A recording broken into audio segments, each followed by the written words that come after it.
The owner says her bar isn't the only reason for all of the violence, and she's followed TABC orders and even hired more security. Authorities are still searching for the person who left a woman dead in her apartment.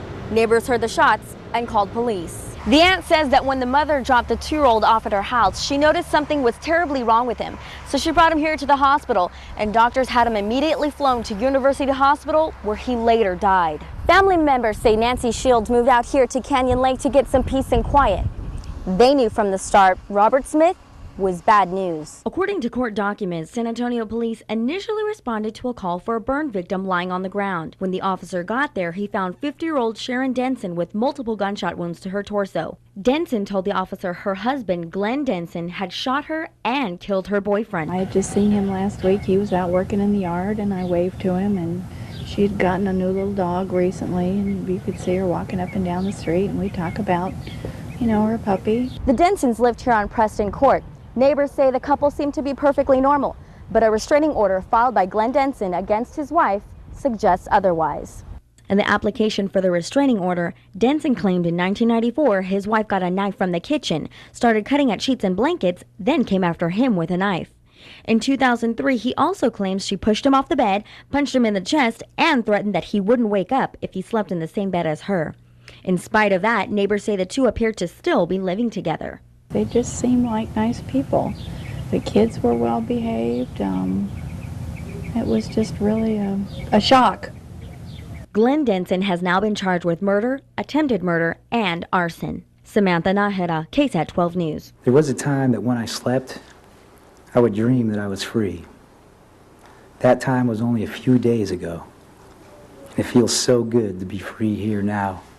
All of you. An emotional welcome home ceremony for Mark Gonzalez, Thomas Howes, and Keith Stanzel, 3 military contractors held captive in Colombia for 5 years, never being able to see or speak with their families. Now they are finally home after an amazingly successful rescue mission by undercover military agents.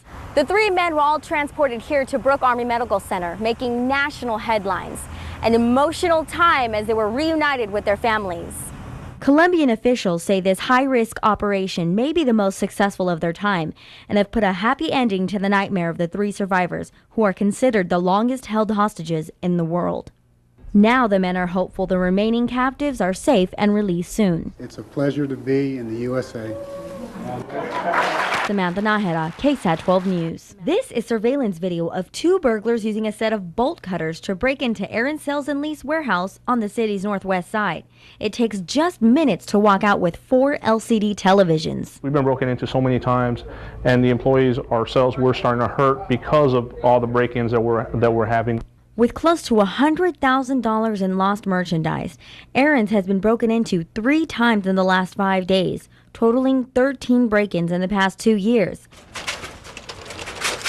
The store has spent $100,000 in security upgrades, including these metal bars across the windows and doors. They keep trying different parts of the building until they find a weak spot and get in through there. Employees have done everything they can to prevent this from happening again, including backing up the work truck against this door so that no one can get in after hours. Or we know they're going to start doing commando style, probably fly in with a chopper and get in through the roof. Aaron's manager is hoping it doesn't get to that point. He hopes this surveillance video will put a stop to the criminals and put them in handcuffs where they belong. We will catch you.